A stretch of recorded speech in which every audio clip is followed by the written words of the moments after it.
Hai guys, Bang Wiguna di sini. Baik lagi bersama gua, pengangguran yang kurang kerjaan yang hobinya nonton film. By the way, apa kabar kalian semua? Aku harap baik-baik aja ya. Nah guys, di video kali ini gua akan mereview sekaligus nyeritain seluruh alur cerita film yang berjudul I Spit on Your Grave 2 yang dirilis tahun 2013. Film ini adalah sequel dari film I Spit on Your Grave yang pertama, yang dirilis pada tahun 2010. By the way, gua udah bahas di video sebelumnya. Buat kalian yang belum menontonnya, kalian bisa klik link di atas ini. Film ini menceritakan tentang seorang siswa bernama Katie yang diculik dari kota New York. Dia dibawa ke Bulgaria dan di sini para penculiknya memperkosanya.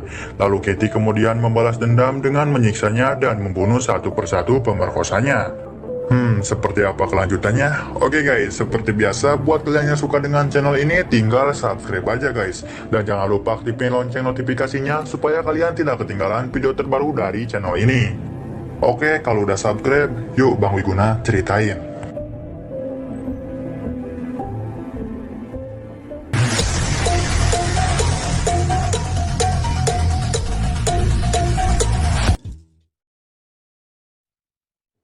Film ini diawali dengan seorang wanita yang bernama Katie Carter. Dia adalah model yang bercita-cita tinggi dari Missouri, yang bekerja sebagai pelayan di sebuah restoran di New York City. Di sini dia ternyata sedang curhat kepada temannya dan merasa putus asa untuk memperbaiki portofolio pemodelannya.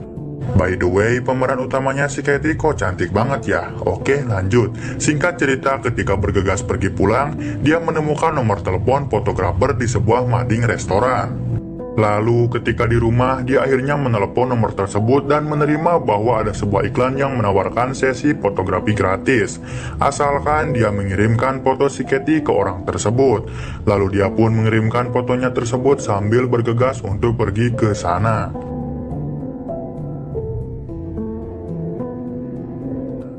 Singkat cerita, ketika sudah sampai di tempat tersebut, dia kemudian bertemu dengan 3 orang Bulgaria yang bernama Ivan, Nikolai, dan Georgi. Di sini sepertinya Georgi menyukai si Katie itu. Singkat cerita, Katie mengganti pakaiannya dan pemotretan pun berlangsung. Namun tiba-tiba di sini Ivan menyuruhnya untuk membuka bajunya. Akhirnya dia meninggalkan sesi pemotretan itu karena tidak setuju dengan Ivan tentang pemotretan tanpa baju. Singkat cerita, Katie sudah pulang ke apartemennya. Namun tiba-tiba ada yang mengetuk pintunya dan di sini ternyata Georgie tiba di apartemen si Katie itu dan meminta maaf atas kejadian tersebut. Katie di sini menerima permintaan maafnya dan diberi flash drive yang berisi foto-fotonya. Sebelum pergi, Georgie menyatakan bahwa dia telah menghapus foto-foto itu untuk privasinya. Singkat cerita, malam hari pun tiba. Katie mengunci pintu, mematikan semua lampu ruangan dan mulai tertidur. Namun ketika tertidur pulas di malam itu, Katie bangun dan menemukan Georgie sedang merekam si Katie itu. Katie di sini menyuruhnya pergi, namun Georgie kekeh menyuruhnya untuk duduk. Katie yang panik akhirnya menembakkannya dengan pistol kejut listrik hingga si Georgie itu lemas. Di sini Katie mencoba melarikan diri, namun Georgie tetap bisa menangkapnya. Georgie pun langsung mengikat dan menyumpal mulut si Katie itu. Di sisi lain, tetangganya yang mendengar kericuhan di ruangan si Katie datang dan mencoba melihat apa yang terjadi. Pas tetangganya masuk, dia melihat Katie dalam kondisi terikat. Pas tetangganya mau menolongnya, tiba-tiba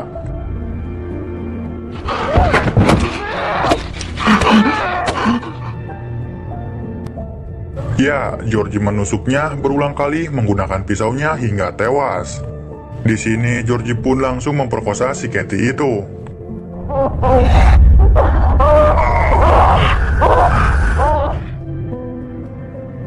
Singkat cerita, setelah semua usai, Georgie panik dan memanggil kedua saudaranya. Lalu Nikolai dan Ivan pun datang ke tempat tersebut. Setelah datang ke tempat tersebut, mereka langsung membersihkan semua barang bukti kejahatan itu. Ketika mereka sudah membersihkan barang bukti, di sini Ivan kemudian mencekoki Katie dengan obat penenang dan membawanya menggunakan bok hitam ke suatu tempat. Singkat cerita, Katie terbangun dan mendapati dirinya telanjang dan diborgol ke suatu pipa di ruangan bawah tanah tua. Di sini Nikolai memperkosanya dan menyiksanya tanpa henti. Singkat cerita, ketika Georgie mau memakaikan pakaian ke si Katie itu, di sini dia melepaskan borgolnya dan tiba-tiba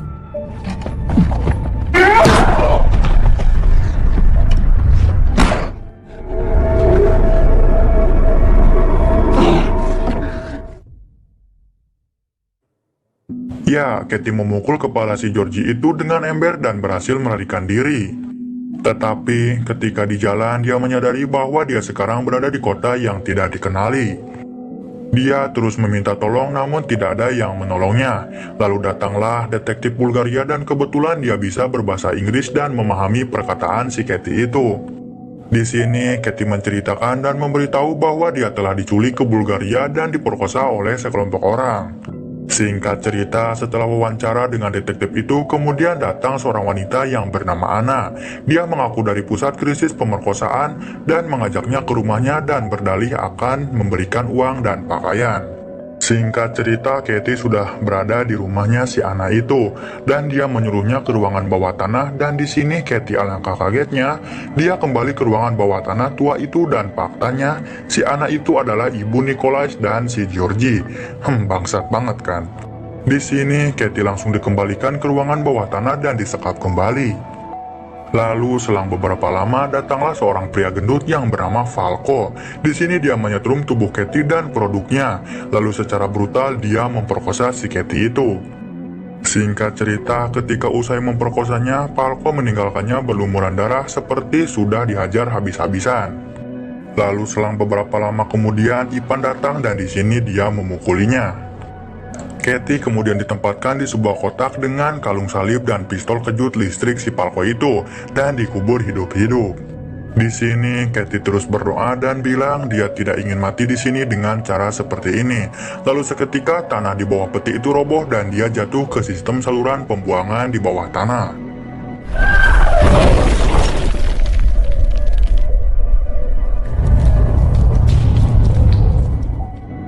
Ketika terbangun, Katie kelaparan dan menyusuri tempat tersebut sambil meminta tolong namun tidak ada yang mendengarnya. Akhirnya dia menemukan sebuah pintu yang terhubung ke gereja terdekat dan mencari makanan di tempat itu. Namun di sini dia tertangkap oleh seorang pendeta di gereja itu. Di sini pendeta itu dengan baiknya memberikan makanan, pakaian, dan Alkitab. Lalu setelah itu Katie pergi dari tempat tersebut. Singkat cerita, Katie berhasil keluar dari pembuangan bawah tanah itu. Di sini dia melihat kedutaan besar Amerika Serikat, namun dia tidak jadi masuk ke dalamnya dan kembali ke gereja tersebut. Ketika sampai di gereja itu, dia membiarkan Alkitab terbuka untuk dibaca pendeta itu sebelum akhirnya Katie pergi dari gereja itu.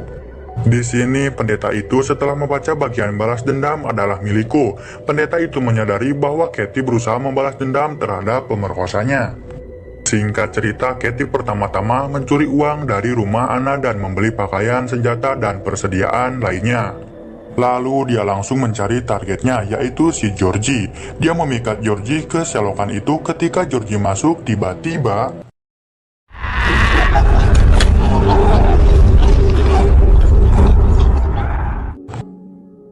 ya, Georgie di sini dicekik menggunakan alat, lalu Katie menggantungkan tangannya di dinding.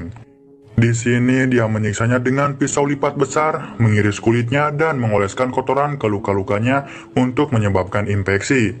Lalu setelah itu membiarkannya mati perlahan. Sementara itu di sisi lain pendeta itu sudah menghubungi detektif yang menyadari Katie masih bermasalah. Kedua pria tersebut bertujuan untuk menghentikan Katie melakukan kejahatan dan membujuknya bahwa dia akan mendapatkan keadilan hukum. Kembali ke si Katie, ketika di klub malam, Katie mencampur minuman Nicola dengan ekstasi. Di sini Katie masuk ke kamar mandi dan ketika Nicola mengikutinya, ketika masuk ke kamar mandi tersebut tiba-tiba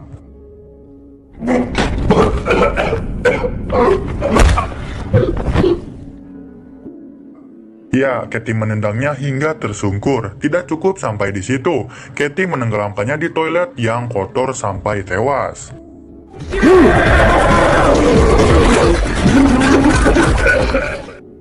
Setelah membunuh Nikolai, singkat cerita keesokan harinya, ketika Falco sedang mengikuti kebaktian gereja, dia melihat Katie dan mengejarnya ke ruangan bawah tanah. Dan di sini Katie memukulnya dengan batu hingga pingsan.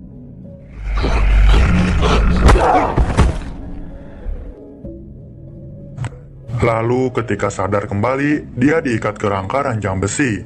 Di sini, Katie menyetrum alat kelaminnya dengan tongkat listrik tersebut sambil mengucapkan ejekan ketika Falco memperkosanya. Lalu setelah itu memasukkan besi ke mulutnya dan menancapkan ke mulutnya. Dan dia kemudian memasang kabel listrik ke tempat tidur dan menyetrumnya hingga mati.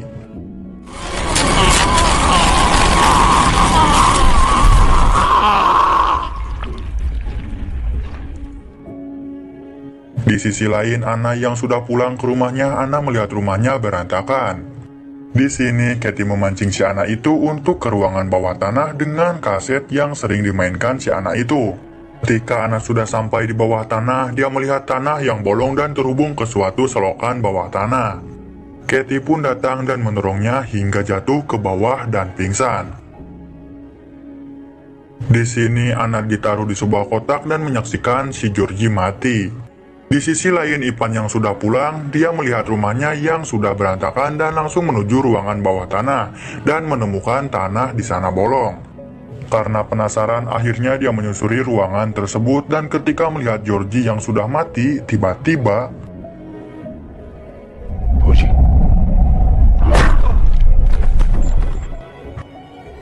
ya, Katie memukulnya hingga pingsan. Ketika sadar, Katie mengikatnya ke suatu meja.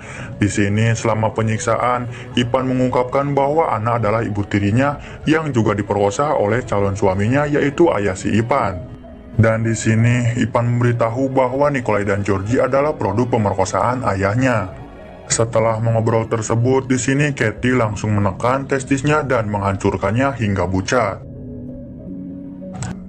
Di sisi lain, detektif yang sudah masuk ke selokan itu, dia mendengar teriakan Ivan dan Anna dan mengikuti mereka ke selokan itu.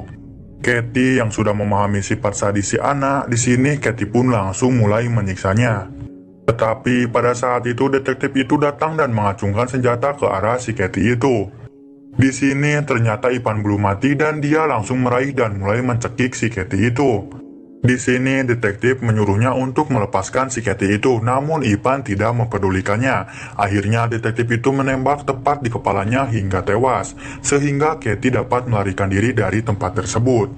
Dan di sini hanya Annalah satu-satunya yang selamat, dan langsung ditangkap oleh detektif itu karena terlibat dalam kejahatan keluarganya. Di sisi lain, Katie pergi dan berlindung di Kedutaan Besar Amerika Serikat, dan film pun berakhir.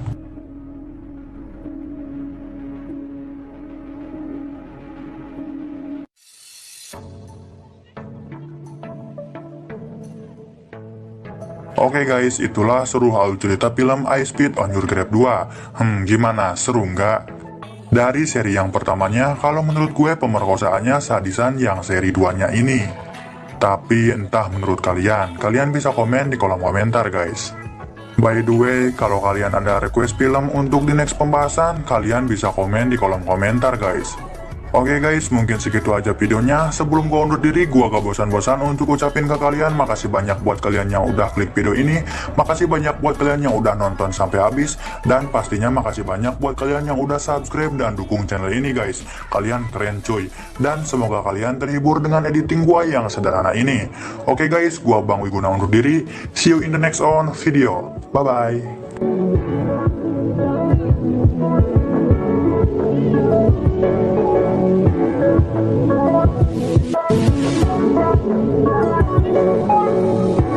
Thank you.